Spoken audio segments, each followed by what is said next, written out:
നാട്ടുകാർക്കൊരു change വേണമെന്ന് പറഞ്ഞിട്ട് ചെയ്ത പരിപാടി അത് കേട്ടോ.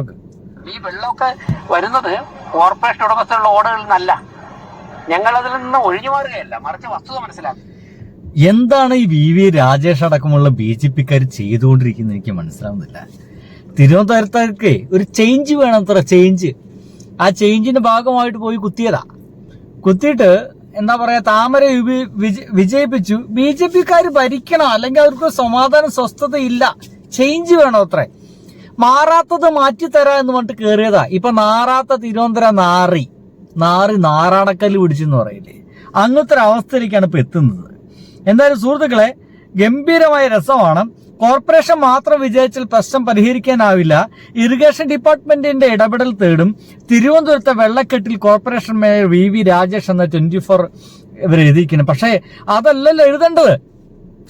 ഒരു മഴക്കാലമാകുമ്പോഴേക്കും ഒരു കോർപ്പറേഷന്റെയും പഞ്ചായത്തിന്റെയും ഒക്കെ ചുമതലയാണ് ആ ഒരു നാട്ടിലെ ഓടകളെല്ലാം ക്ലീൻ ചെയ്യുക എന്നുള്ളത്.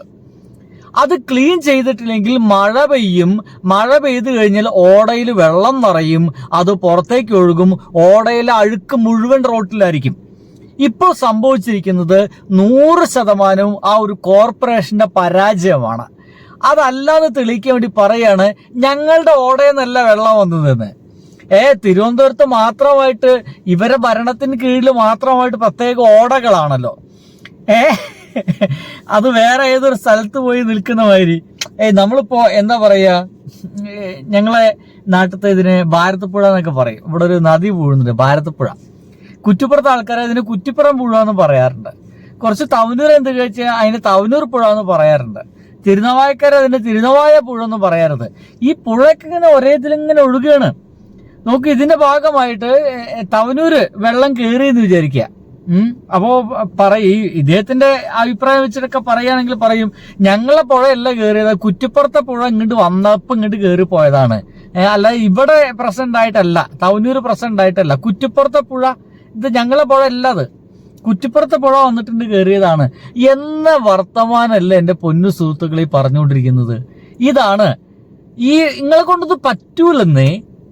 കഴിഞ്ഞ 10 വർഷമായിട്ട് നിങ്ങൾ എപ്പോഴെങ്കിലും ഇങ്ങനെ ഒരു ഭീകരമായ വെള്ളക്കെട്ടിനെ കുറിച്ചിട്ട്, മഴ തുടങ്ങിയിട്ടില്ല കേട്ടോ, മഴ തുടങ്ങിയിട്ടില്ല. അതിനിടയ്ക്ക് പെയ്തൊരു മഴയാണ്. എന്തായാലും മഴ തുടങ്ങേണ്ട സമയമാണ്. ജൂൺ 1 മുതൽ മഴ ഗംഭീരമായിട്ട് പെയ്യുമെന്ന് നമുക്ക് എല്ലാവർക്കും അറിയാം. കാരണം സ്കൂൾ തുറക്കുന്ന അന്ന് മുതൽ മഴ പെയ്തിട്ടില്ലെങ്കിൽ ആ മഴയ്ക്കൊരു സുഖം ഉണ്ടാവില്ല. മഴയെന്ന് പറഞ്ഞപ്പോൾ മഴയെ കുറിച്ചിട്ട് ഒരു ഗംഭീര കവിതയൊക്കെ ഉണ്ട്. K. വിജയ് എന്ന് പറയുന്ന ഒരു മനുഷ്യൻ എഴുതിയൊരു കവിതയാണ് അത്. നിങ്ങൾ എപ്പോഴെങ്കിലൊക്കെ ആ ഒരു കവിത കേൾക്കാൻ നന്നായിരിക്കും കേട്ടോ. ഒറ്റക്കിരിക്കുന്ന കുട്ടിയെ കണ്ട് മഴയ്ക്കു സങ്കടം വന്നു, അതു നിന്നു കരയാൻ തുടങ്ങി എന്നൊക്കെ പറഞ്ഞിട്ട്, 1ാം ക്ലാസ്സിൽ ഒറ്റക്കിരിക്കുന്ന കുട്ടിയെ കണ്ട് മഴയ്ക്കു സങ്കടം വന്നു, അതു നിന്നു കരയാൻ തുടങ്ങി. അത് ഭയങ്കര ഒരു നമ്മളെ ഉള്ളിലൊരു നീറ്റലൊക്കെ ഉണ്ടാക്കുന്ന കവിതയാണ്. മുഴുവൻ നിങ്ങൾ എപ്പോഴെങ്കിലും സമയം കിട്ടുമെങ്കിലൊക്കെ പോയി വായിക്കുക. ശരി, അതൊക്കെ വിട്ടേക്ക്, നമ്മുടെ വിഷയം അതല്ല. അതിനിടയ്ക്ക് പെട്ടെന്ന് ഓർമ്മ വന്നപ്പോൾ ഞാൻ പറഞ്ഞു എന്നുള്ളൂ. ഇവിടെ VV രാജേഷിന്റെ BJP-കാരനായിട്ടുള്ള ആ ഒരു നേതാവിന്റെ വർത്തമാനാണ്.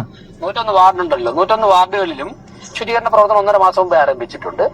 ഇവിടത്തെ തമ്പാനൂര് പഴവങ്ങാടിയിലൊക്കെ പ്രശ്നം, ഒരു തേങ്ങയും ആരംഭിച്ചിട്ടില്ല എന്നുള്ളതാണ്, ഒരു തേങ്ങയും നടത്തിയിട്ടില്ല എന്നുള്ളതാണ്. ഈ ശുചീകരണം 1.5 മാസം മുമ്പൊക്കെ തുടങ്ങിയിട്ടുണ്ടെങ്കിൽ ഇതൊക്കെ എന്ന് കഴിയേണ്ടതാ.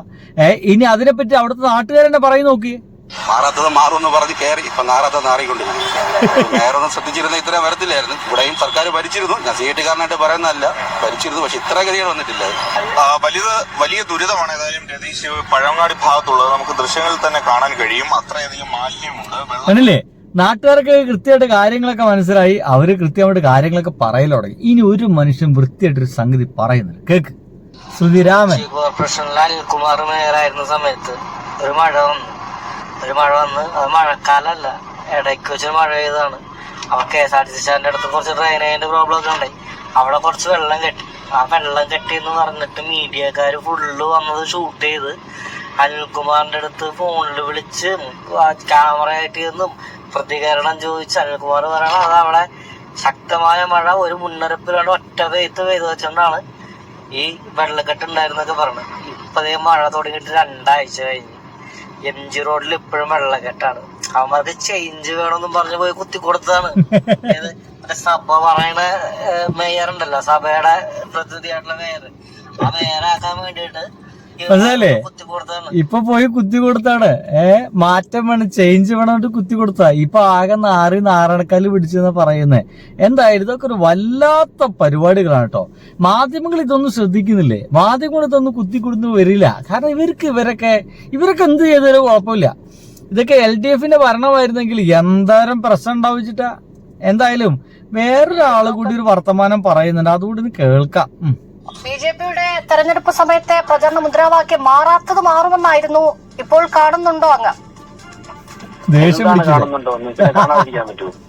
പക്ഷേ മാറിയില്ലല്ലോ. ഈ വെള്ളപ്പൊക്കം ഇതാ 1 മണിക്കൂർ മഴ പെയ്തേ ഉള്ളൂ, മുട്ടറ്റം വെള്ളമാണ്. മുട്ടറ്റ വെള്ളം ഇല്ലാതെ പിന്നെ ഈ കാലത്ത് ഇതിനു മുമ്പ് ഇവിടെ വെള്ളമില്ലായിരുന്നാ? നിങ്ങൾ ഈ ലോകത്തൊന്നും അല്ലേ?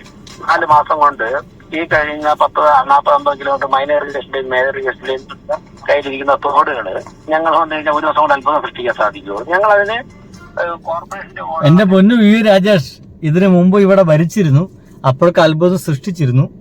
ഓരോ വർഷം കഴിയുമ്പോഴേക്കും ഓടകളൊക്കെ നിറഞ്ഞു കഴിയുക എന്ന സ്വാഭാവികമായിട്ടുള്ള കാര്യങ്ങളാണ്. സമയാസമയത്ത് നിങ്ങൾക്ക് ഈ ഭരണം അറിയില്ലെങ്കിൽ, കാര്യങ്ങളൊന്നും മുന്നോട്ട് പോകാൻ കഴിയില്ലെങ്കിൽ സംഗതികൾ ഇങ്ങനെയൊക്കെ വരും. എന്തായാലും നാറാത്തത് നാറി. ഞാൻ എപ്പോഴും പറയുന്ന പോലെ അനുഭവിച്ചോളി.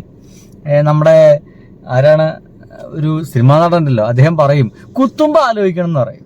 പപ്പുവിന്റെ ഡയലോഗാണ്, കുത്തുമ്പോ ആലോചിക്കണേ, കുത്തുമ്പോഴേ ആലോചിക്കണേ. അപ്പൊ ബൈ.